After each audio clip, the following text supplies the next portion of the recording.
bien, estamos otra vez por aquí, por el canal de YouTube. En el último video, como ustedes ya saben, hablamos acerca de la Reforma y les mencioné de que íbamos a estudiar también esto de las 5 solas que se originaron años después. Hoy, como pudieron ver en el título, nos toca hablar acerca de la sola Escritura. Pero antes de comenzar a hablar sobre ella y algunos aspectos que la definen, vamos a hablar un poco acerca de cómo se originaron estas 5 solas. En el video pasado mencionamos de que hubo mucha gente que estuvo en contra de esta reforma. Por eso hubo un movimiento que quiso acabar con esta reforma y que la fe católica en Europa sea la única fe. A este movimiento se le llama Contrarreforma y también lleva el nombre de Reforma Católica Romana. El 13 de diciembre de 1545 inicia un concilio llamado el Concilio de Trento, convocado por el Papa III. Después de 18 años y 25 sesiones,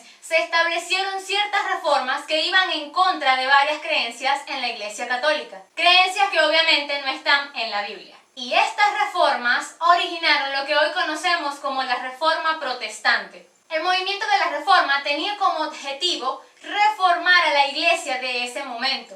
Pero también esto provocó que naciera un sector reformador protestante. Ellos proclamaban el principio de volver a las Escrituras, de tener las Escrituras como centro. Y este principio de querer volver a las Escrituras inició lo que conocemos hoy como las 5 solas. Sola Escritura, ¿qué es lo que significa esto? ¿Cuál es el centro? ¿Cuál es el concepto básico que podemos tener de esto? La palabra de Dios está por encima de cualquier opinión o autoridad humana. Por supuesto, hablándose de la fe y de la conducta del ser humano. Hay 6 aspectos de la sola Escritura que vamos a estar mencionando el día de hoy. El primero de ellos es que debemos entender de que el autor principal de la Biblia es Dios. De que a pesar de que fue escrita por hombres, fue sacada por el mismísimo aliento de Dios. Debemos entender a cabalidad de que cada una de las palabras, cada una de las ideas, cada una de las voluntades de estos autores fueron inspirados, fueron dados por Dios. El segundo aspecto de la sola Escritura es que debemos creer con todo nuestro corazón de que la palabra de Dios, de que la Biblia es inerrante, que es infalible, que no tiene ni un solo error. Si nosotros afirmáramos que la palabra tiene errores, estaríamos diciendo que Dios se equivoca, pero sabemos que Él no se equivoca, por lo tanto lo que está escrito en la Biblia es perfecto.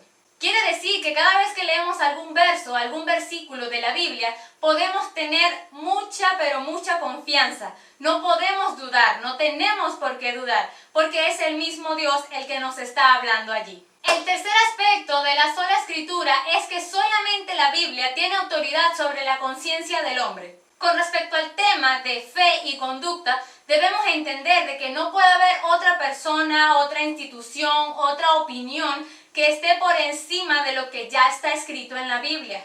Y esto surge por el problema que había en la Iglesia Católica, que estaba muy fuerte en ese momento, y es que la tradición, los concilios y los papas tenían muchísima más autoridad que la misma Biblia. Si los papas decían algo que no estaba en la Biblia, eso era muy importante, no importa si no estaba en la Biblia. Y esto, por supuesto, no es así. Simplemente por el hecho de que nadie tiene más autoridad que el mismo Dios. El cuarto aspecto es que la sola Escritura afirma la intrínseca claridad de la Biblia. La Biblia es clara, la Biblia es totalmente entendible, y esto surge porque en ese momento los papas o los líderes de la Iglesia eran los únicos que podían interpretar correctamente la Biblia. Hay una cita que encontré en este artículo de Steven Leeson que dice: la Biblia es lo suficientemente clara en lo concerniente a aquellas verdades que son necesarias para nuestra salvación. Y esta parte de la claridad de la Biblia termina con una conclusión que dice que no hay ningún pasaje bíblico que no pueda ser interpretado correctamente. Si a alguien se le dificulta interpretar algo en la Biblia, es el mismo lector el causante, pero no es que la Biblia no sea clara. La sola Escritura también presenta la completa suficiencia de la palabra de Dios. La Biblia dice todo lo que tiene que decir acerca de la voluntad de Dios. Toda la voluntad de Dios está allí plasmada. No le hace falta nada ni tampoco hay que quitarle nada, porque ella es suficiente. De donde saqué la información mencionaba esto: es suficiente para conocer a Dios en Cristo y nuestra salvación, para crecer en santidad, para dar consuelo en la aflicción, para lidiar con los diversos problemas del alma humana, así como para guiar a la iglesia y su ministerio. Todo lo que el creyente, todo lo que los cristianos, todo lo que la iglesia necesita está en la palabra de Dios, en la Biblia. Y el último punto de esta sola escritura es aceptar que solo la palabra de Dios es utilizada a través del poder del Espíritu Santo que se nos fue dado a través de Cristo. Ella nos lleva a Cristo y también nos transforma a su imagen. Habla de ese poder transformador que tiene la Biblia. No hay ningún otro libro o ninguna otra palabra que pueda transformar al ser humano realmente. Muchos conocemos de que la Biblia en Hebreos 4:12 dice que es esa espada de doble filo que traspasa hasta los tuétanos, el alma, el corazón.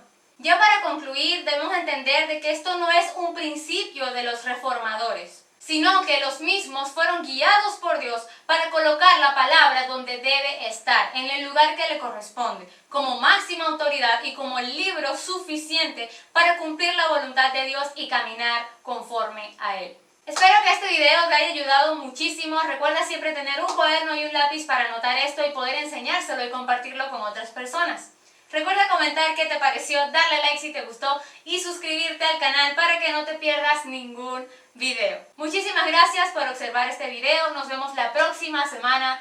Dios mediante. ¡Chao!